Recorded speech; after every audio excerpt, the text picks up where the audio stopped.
Baik semuanya, Assalamualaikum warahmatullahi wabarakatuh. Selamat pagi. Pagi hari ini dingin ya, lumayan ya karena sudah masuk musim penghujan sepertinya, udah mau puasa juga. Oke, ya apapun kondisi di luar sana, tetap di dalam kamar ini tetap hangat gitu ya. Baik, kita langsung saja memulai untuk video sharing ya pada kali ini. Saya ingin membahas mengenai framework activity di tahapan desain. Jadi, eee, kalau kita masih ingat, kalau kita ngomongin framework activity, kita pasti mengacu pada framework activity-nya Pressman ya, di dalam rekayasa perangkat lunak. Nah ternyata, framework activity-nya Pressman itu fleksibel sifatnya, ya. Jadi activity yang bisa kita gunakan, yang mengacu pada framework-nya Pressman itu tidak harus activity yang dikeluarkan oleh Pressman. Boleh juga activity yang dikeluarkan oleh Ian Sommerville atau Braud misalnya, gitu ya, yang modern approach, pendekatan modern. Kalau Pressman kan kita tahu yang pertama itu communication gitu ya, terus apalagi ada 5 ya kalau nggak salah tahapannya saya lupa.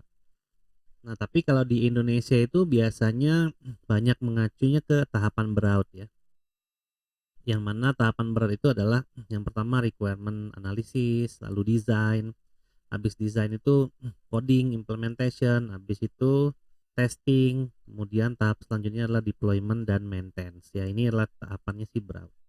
Ian Sommerville ini mirip Braud ya, tapi ada tambahan-tambahan di awal. Braud juga ada tambahan fase awal, sebenarnya ada planning, ada apa dan seterusnya. Nah, planning dan satu tahapan lagi di Braud itu sama dengan Pressman, yaitu fasenya communication ya kalau Pressman di awal. Nah, jadi di sini kita akan mengacu pada pembahasan mengenai framework activity-nya. Kita gunakan Pressman ya kerangka kerjanya. Cuman activity yang dilakukan kita gunakan dari Braud ya di tahun 2016 ya, di bukunya itu kalau nggak salah Software Engineering Modern Approach, pendekatan modern. Oke, sebelum itu kita masuk ke dalam definisi dari desain dulu. Ya, dalam suatu pembangunan perangkat lunak, fase requirement analysis kita sudah lewati gitu ya, dan videonya sudah saya buat dan bisa teman-teman tonton di dalam playlistnya rekayasa perangkat lunak. Jadi activity yang dilakukan ini sebenarnya fleksibel ya untuk apapun jenis dari software development life cycle-nya atau SDLC-nya. Mau dia pakai tradisional seperti prototype, SDLC, waterfall dan lain-lain, atau yang modern seperti agile menggunakan extreme programming, Scrum dan lain-lain, atau Kanban juga gitu, dan lain-lain ya. Yang pasti semua activity itu memiliki suatu makna ya, dan itu dieksekusi, dilakukan artinya dieksekusi beneran dalam suatu strategi pengembangan perangkat lunak yang kita pilih ya untuk mendevelop satu perangkat lunak. Nah, jadi di sini kita membahas mengenai aktivitas desain, di mana desain itu adalah tahapan untuk menjabarkan semua aspek yang akan ada pada perangkat lunak, semua aspek. Nah, mulai dari tahap dari datanya, ya, dari arsitekturnya, dari tampilan, interface, dari komponen, misalnya penyusunnya. Kalau paradigma yang dipakai adalah object oriented, berarti ada kelasnya. Nah, terus ada fungsi-fungsinya, gitu ya, dan seterusnya. Jadi semua aspek yang ada dalam perangkat lunak itu kita jabarkan. Sama seperti kalau kita ingin membuat rumah, artinya kita akan membahas semua aspek yang terkait dari rumah tersebut ya. Apa saja yang diperlukan untuk membangun satu rumah. Jadi ada batu batanya, ada semennya, gitu ya, ada tukangnya, gitu ya. Terus ada besi, ada atap dan seterusnya, ada pintu, jendela. Nah, itu adalah aspek-aspek yang kita bahas di fase desain, ya. Nah, di dalam fase desain ini dia akan menciptakan berbagai macam sudut pandang ya dalam melihat satu software. Seperti kalau kita ngomongin rumah, rumah itu kan kalau kita lihat dari desain 3 dimensinya itu kan berarti kan tampak luar. Atau ada desain 2 dimensi dalam bentuk denah gitu ya. Nah, itu berarti gambarannya adalah setengah di luar, setengah di dalam gitu ya. Tapi yang baru informasi yang kita dapatkan dari gambar denah itu apa? Paling bentuk rumahnya, posisi kamar, posisi pintu, posisi jendela, posisi apalagi toilet, posisi carport, posisi taman, posisi jalan dan lain-lain. Baru sebatas itu. Tapi kalau ingin lebih detail lagi gimana? Misalnya itu kan baru posisi pintunya aja. Tapi kalau pintunya sendiri gimana cara kita ngelihatnya? Pintunya itu mau terbuat dari kayu kah, dari besi kah, atau bentuknya itu seperti apa? Nah itu kan berarti kita nggak bisa lihat itu di denah gitu ya. Atau kita mau lihat atapnya itu bentuknya kayak gimana nanti. Nah informasi-informasi yang kita ingin lihat itu memang tidak tersajikan di denah gitu ya. Tapi kita harus melihat si rumah itu, desain rumah itu dalam bentuk lain. Nah, jadi kalau mau lihat bentuk atap, kita harus gambarkan rumah itu secara keseluruhan dalam bentuk 3 dimensi. Kalau kita ingin lihat bentuk pintunya seperti apa gitu ya, nah itu berarti kita harus gambarkan interior rumahnya dalam bentuk 3 dimensi. Nah kalau kita menggambarkan, jadi artinya apa? Setiap desain yang kita sajikan, entah itu denah, entah itu desain rumah 3 dimensi, tampak luar, tampak interior dan lain-lain. Setiap desain yang digambarkan itu memiliki suatu perspektif point of view atau sudut pandang ya. Jadi denah itu mencakup informasi apa yang mungkin dibutuhkan, ada juga informasi yang tidak dapat diambil dari suatu denah rumah gitu ya. Nah, dalam desain juga sama. Contohnya kalau pendekatan kita adalah pendekatan paradigma objek. Kalau teman-teman yang sudah belajar UML, Unified Model Language, ada yang namanya kelas diagram. Nah, kelas diagram itu hanyalah diagram yang kita pakai untuk menggambarkan komponen penyusun software, yaitu kelas. Sampai situ aja. Misalnya bagaimana cara komponen ini diakses, user interface mana yang akan mengaksesnya, itu kita tidak lihatnya dari kelas. Ya. Kita lihatnya dari diagram yang lain, yaitu sequence diagram. Ya, user interface-nya yang mana, kemudian dia akan terhubung dengan kelas yang mana, kelas itu akan terhubung ke database yang mana, itu ngelihatnya di interaction diagram. Salah satu yang bisa kita pakai adalah sequence diagram. Nah, gitu ya. Jadi ada denah, ada diagram yang kita bisa gambarkan dalam suatu desain perangkat lunak, di mana diagram itu nanti akan mewakili perspektif ya, atau sudut pandang dalam melihat suatu perangkat lunak. Yang mungkin nanti peruntukan dari desain itu akan berbeda-beda. Oke. Mengapa desain penting? Ya, mengapa kalau bikin rumah desain itu penting? Ya sama aja ya jawabannya. Yang pertama, kita bisa tahu nih rumah ini nanti bentuknya kayak gimana. Kalau rumah, ya. Artinya kita bisa tahu kualitas rumah ini kira-kira seperti apa. Kita kan bisa lihat dari denah itu ukuran dindingnya berapa tebal, tinggi rumahnya berapa banyak, berapa tinggi misalnya.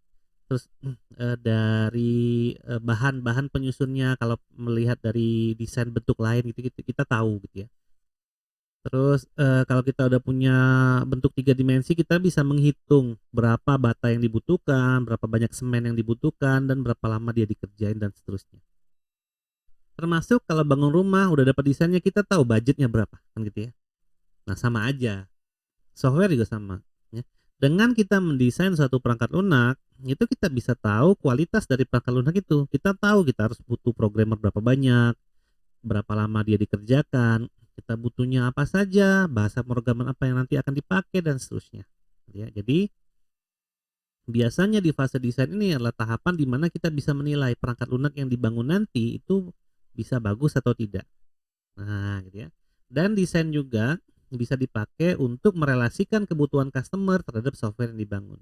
Sama kan dengan desain rumah. Misalnya konsumennya ingin, wah kayaknya pintunya geser kanan dikit, ya di desainnya digeser kanan dikit.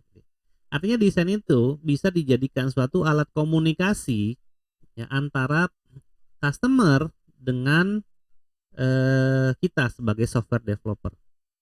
Jadi yang disampaikan itu adalah keinginan bentuk dari softwarenya, gitu ya. Bukan hanya ngomongin apa kebutuhannya. Nah kalau kebutuhan itu kan biasanya ngomonginnya udah di fase requirement analysis. Tapi kalau kita udah ke fase desain, itu berarti kebutuhan yang disyaratkan di sini itu adalah ketika dia ingin mencapai itu, maka softwarenya itu harus kayak gimana. Nah kira-kira gitu ya. Sama halnya kalau misalnya konsumen perumahan dikasih desain rumah, oh saya itu nanti mau pakai mobilnya Alphard, maka garasinya ya nggak mungkin garasi seukuran Agia kan gitu kan. Maka dia bisa melihat langsung, oh rumah ini garasinya ukuran Agia. Nah, saya tuh pakai mobil Alphard nanti. Jadi kebutuhan dia tuh Alphard, maka dia ingin menyesuaikan carport atau garasi rumah itu dengan mobil Alphard yang dia akan pakai nantinya. Nah, gitu kan. Jadi desain itu bisa jadi ajang komunikasi antara kita sebagai software developer dengan konsumen dalam mewujudkan kebutuhan dia yang sudah didefinisikan di requirement analysis.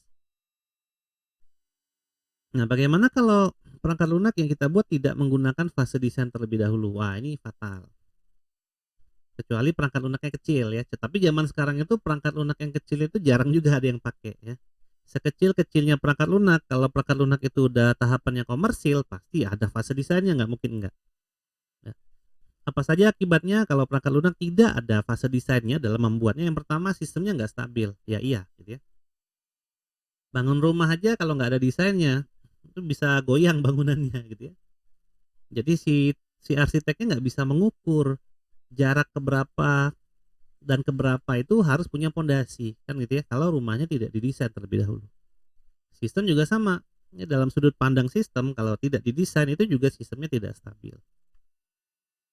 Kemudian kalau ada perubahan kecil di tengah jalan ketika fase development dilaksanakan fase implementasi coding misalnya, nah perubahan coding itu bisa menyebabkan software gagal bekerja karena terkaitnya dengan kalau pengembangan objek itu cohesion ya, kaitan dengan cohesion ya, ya cohesion kalau nggak salah. Nah, ada dua sih, habis cohesion satu lagi apa saya lupa gitu ya. Nah itu coupling ya, coupling sama cohesion kaitannya sama 2CC itu ya, coupling sama cohesion. Nah, coupling dan cohesion itu sangat berpengaruh nanti terhadap suatu implementasi dari suatu perangkat lunak kalau paradigmanya objek. Ya, coupling itu kan harusnya tidak terlalu dekat dan cohesion itu harusnya terlalu bagus gitu ya, terlalu merapat gitu ya.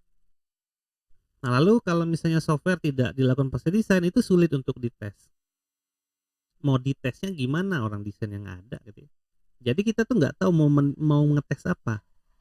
Karena kita nggak tahu wujud software itu dalam fase desain itu apa.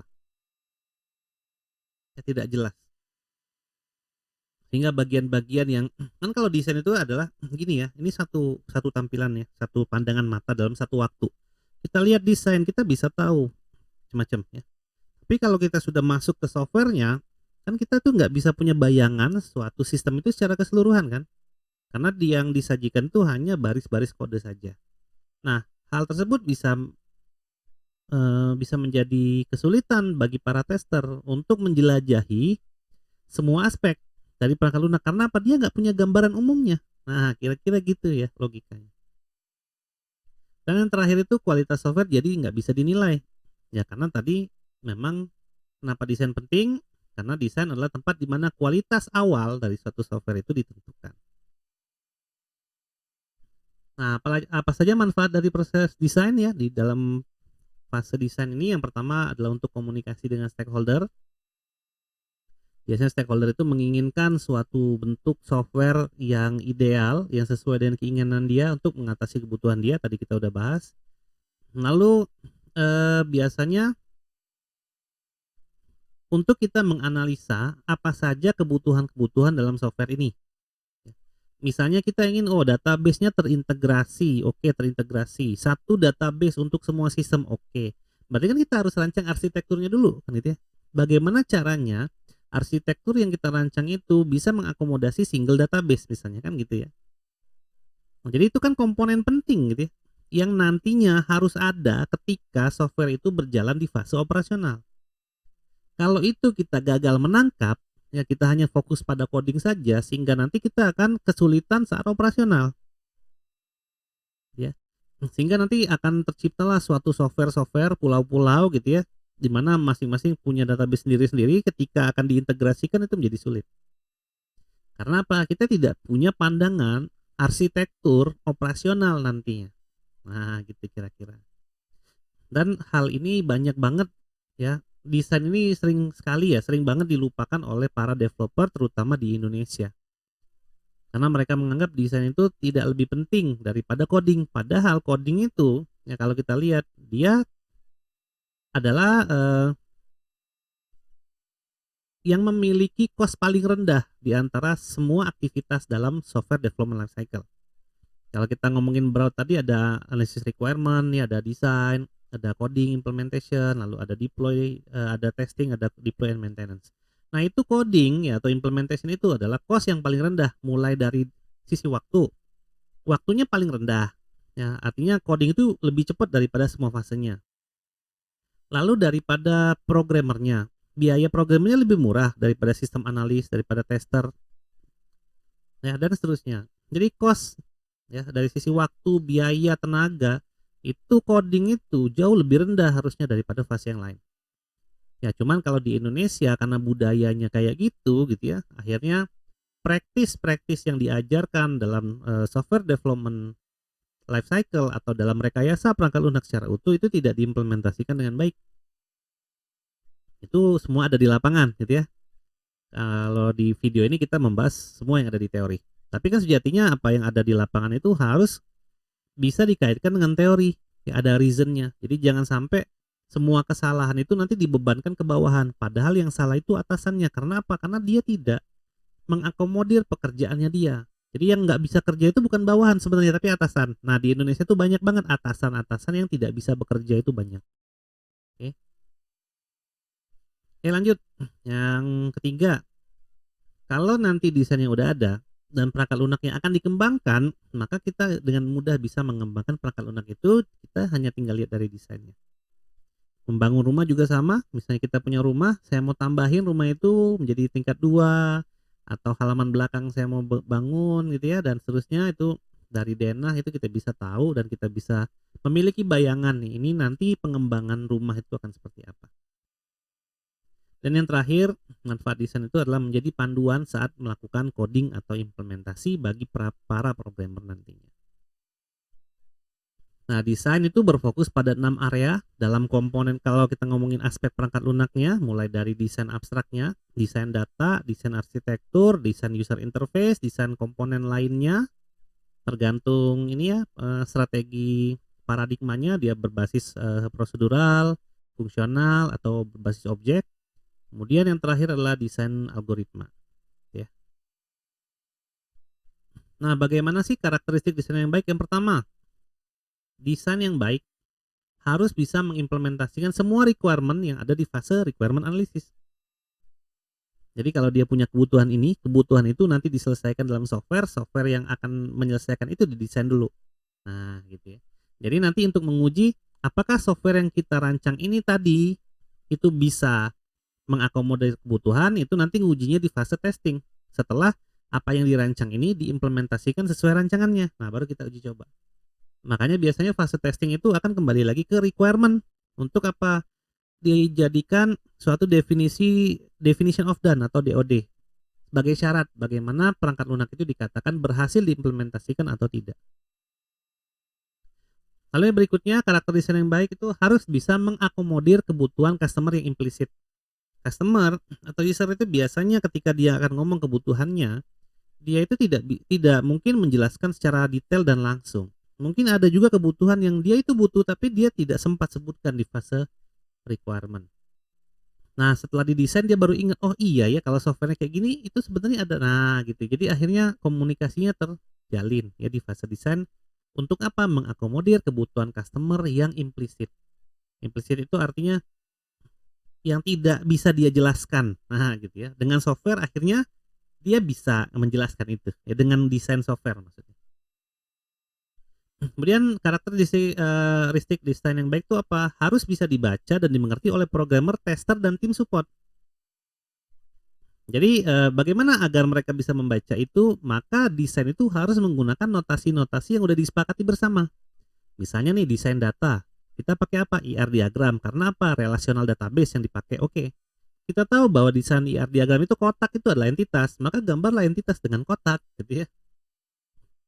Nah, jadi jangan gambar dengan gambar yang lain. Agar apa? Agar programmer, tester, dan tim support itu sama-sama mengerti. Karena definisinya adalah kotak adalah notasi kotak itu adalah entitas. Ya. Misalnya kita ngomongin use case, ya fungsi perangkat lunak, notasinya apa? Lonjong kan gitu ya, oval. Maka ya buatlah oval.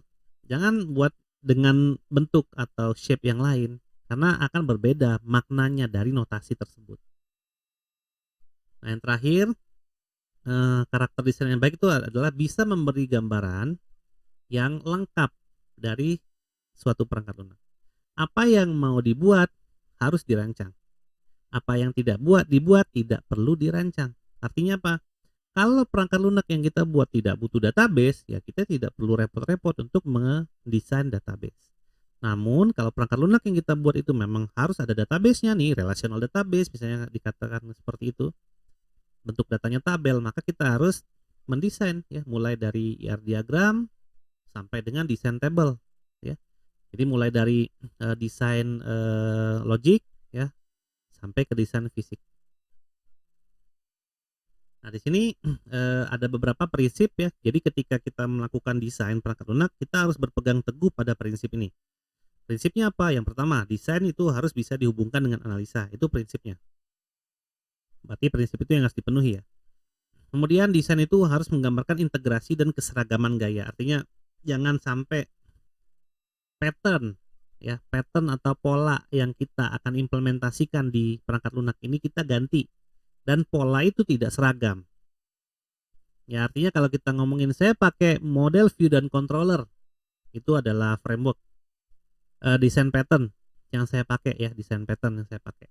Maka kita ketika mendesain itu ya sesuaikan dengan model view dan controller. Oh, model itu taruhnya di sini, view itu taruhnya di sini, controller itu taruhnya di sini. Jadi jangan sampai nanti ini harusnya ada di model kita taruh di controller, atau ini harusnya di model kita taruh di tempat lain gitu.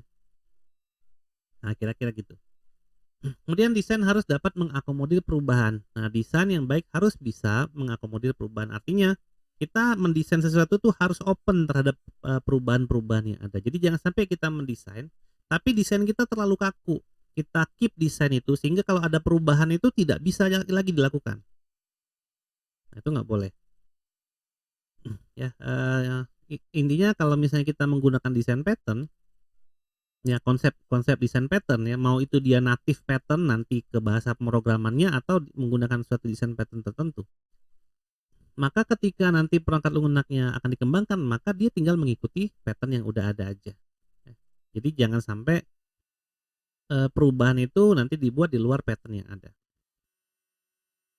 Nah, yang berikutnya adalah desain harus bisa menjembatani antara perangkat lunak dengan problem di dunia nyata. Jadi jangan sampai kita mendesain sesuatu yang tidak mungkin gitu ya, yang impossible, jangan. Kemudian desain tidak sama dengan coding, desain ya desain aja. Bahasa pemrograman apapun yang dipakai nanti itu bisa bebas gitu ya. Karena desain yang kita sebenarnya tergantung level desainnya. Kalau desainnya fisik itu berarti bisa tergantung perangkat lunaknya. Tapi kalau kita desainnya masih tahapan logik, maka kita tidak peduli perangkat lunaknya apa. Kemudian desain harus memperhatikan kualitas. Ya, kualitas desain harus diperhatikan. Kita sajikan desain-desain dalam point of view tertentu. Dan yang terakhir, desain itu bisa direview. Direview itu artinya kita bisa lihat desain itu dan kalau ada kesalahan desain itu kita bisa manfaatkan, kita bisa perbaiki desainnya untuk apa? Meminimalkan error nanti saat fase implementasi atau coding. Nah, di sini ada beberapa kriteria ya untuk mengukur desain. Jadi desain itu kalau kita ingin ukur, pertama gitu ya, kita bisa menentukan kriteria yang digunakan untuk membagi software menjadi komponen-komponen. Artinya kalau kita ingin mengukur apakah desain yang dibuat itu sudah tepat atau belum, desain itu biasanya menggambarkan semua komponen dari perangkat lunak. Ya, perangkat lunak itu umumnya adalah user interface, bisnis atau logic, dan data. Nah, jadi desainer itu bisa terbantu gitu ya. Dia bisa mengukur desain itu apakah udah tepat ya digambarkan atau dibuat atau tidak. Nah, berikutnya desain yang baik dia bisa memisahkan antara struktur data atau fungsi dengan konsep dari suatu software. Artinya misalnya kita ngomongin ini adalah user interface, berarti yang dibahas di sini UI aja. Ini logic, berarti semua fungsi itu masuk di sini. Ini data, berarti kaitan dengan data itu ada di sini. Nah, jadi itu terpisahkan dengan jelas. Nah, dari yang terakhir itu menentukan kualitas sebuah desain software, artinya Desainer itu ketika dia melihat sesuatu desain yang lengkap, dia bisa tahu bahwa oh iya ini adalah kualitasnya baik nih software ini nantinya gitu ya. Karena apa? Desainnya lengkap ya, tidak ada fungsi yang salah, lalu komponen-komponen terkait dan fungsi-fungsi yang terkait itu diprediksi dari desain itu bisa memenuhi kebutuhan dan lain sebagainya, maka dia bisa menganggap bahwa ini adalah desain yang sesuai untuk software yang akan diimplementasi nantinya. Untuk apa? Untuk kebutuhan dan solusi bagi si user atau customer yang sudah dituangkan di fase requirement analysis. Nah, gitu kira-kira. Nah, di sini ada kaitannya ya desain dengan framework activities yang dari Pressman kita terapkan di Broad ya. Jadi kalau di Pressman itu masih ingat kita ada yang namanya action, lalu ada yang namanya task set. Actionnya apa? Merancang UI misalnya. Berarti kita masuknya ke merancang UI. Dalam task set itu nanti ada beberapa bagian. Yang pertama work activity, pekerjaannya apa? Misalnya kita jelaskan bahwa merancang tampilan aplikasi pembayaran di PT XYZ menggunakan wireframe just in mind. Kita gunakan prototyping. Lalu work produknya apa? Jadi hasil dari pekerjaannya apa? Hasilnya adalah desain UI berupa prototype aplikasi. Lalu key point-nya apa? Key point itu adalah apa yang menjadi dasar bahwa pekerjaan ini tuh dinyatakan berhasil. Yang menjadi poin adalah desain yang dibuat sesuai dengan arahan dan diskusi dengan user terkait aplikasi pembayaran. Jadi udah sesuai nih tampak mukanya. Dan yang terakhir adalah project milestone. Milestone-nya kapan? Misalnya minggu ke-1 dari tanggal 5 Februari hingga 15 Februari 2019. Contoh ya. Nah, action ini bisa banyak. Yang merancang UI, merancang data, merancang dan seterusnya. Task set itu juga nanti bisa banyak. Work activity itu bisa lebih dari satu gitu ya. Work product bisa lebih dari satu. Key point juga bisa lebih dari satu. Project milestone juga bisa menyesuaikan dari kegiatan-kegiatan yang ada di atasnya. Nah, jadi intinya kalau di fase desain, action itu apa? Action itu adalah sesuatu yang kaitannya dengan desain. Merancang UI, merancang data, merancang aplikasi menggunakan UML itu bisa dibagi menjadi sub-sub action. Misalnya merancang kelas diagram, merancang dan seterusnya.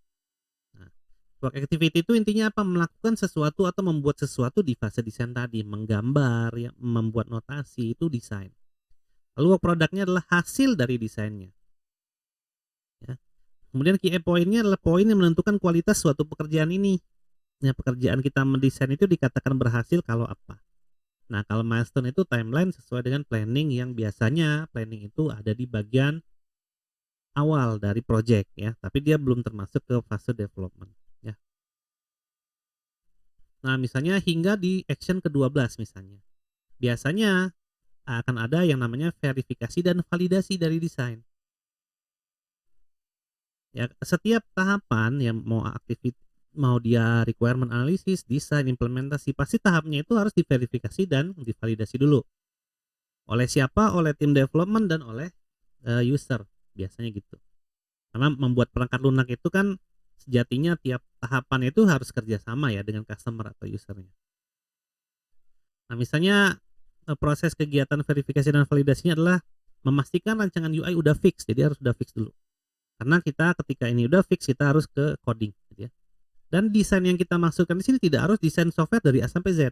Tergantung apa strateginya, software development lifecycle yang kita pakai. Kalau kita pakainya waterfall, berarti desainnya ya dari A sampai Z. Ya. Kalau kita pakai agile, katakanlah kita pakai Scrum, maka proses desain ini adalah mana dari backlog yang diambil, kita implementasikan dalam satu kali sprint. Desain apa saja yang harus ada di situ. Nah, gitu ya. Jadi kita akan memvalidasi desain yang terkait dalam lingkup sprint aja. Sprint itu sekitaran 2 minggu atau sebulan. Kalau kita pakai prototype gimana? Beda lagi nanti, gitu ya. Kalau kita pakai extreme programming gimana? Beda lagi nanti ya. Kalau kita pakai yang klasik lagi, misalnya V model, kita pakai spiral, itu beda lagi nanti ya. Jadi apa yang didesain di sini tidak harus dari A sampai Z, tapi tergantung lingkup dari strategi kita dalam mengimplementasikan software development lifecycle, baik yang tradisional ataupun yang modern. Nah, gitu ya.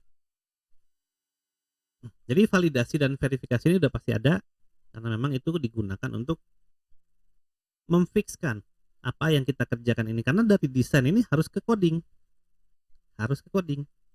Mau dia waterfall, mau dia prototype, mau dia agile, dengan segala variannya, Scrum, Extreme Programming, desain coding, atau bahkan ada yang paralel desain dan coding barengan. Tapi tetap desainnya kan harus divalidasi dulu oleh stakeholder, pastinya stakeholder yang memang memiliki job desk dalam suatu pekerjaan di project itu adalah untuk memvalidasi di bagian desain misalnya, atau stakeholder manapun yang terkait nanti dari desain yang ada, baik itu dari sisi developer atau stakeholder yang kita sajikan dari sisi user atau konsumen atau customer.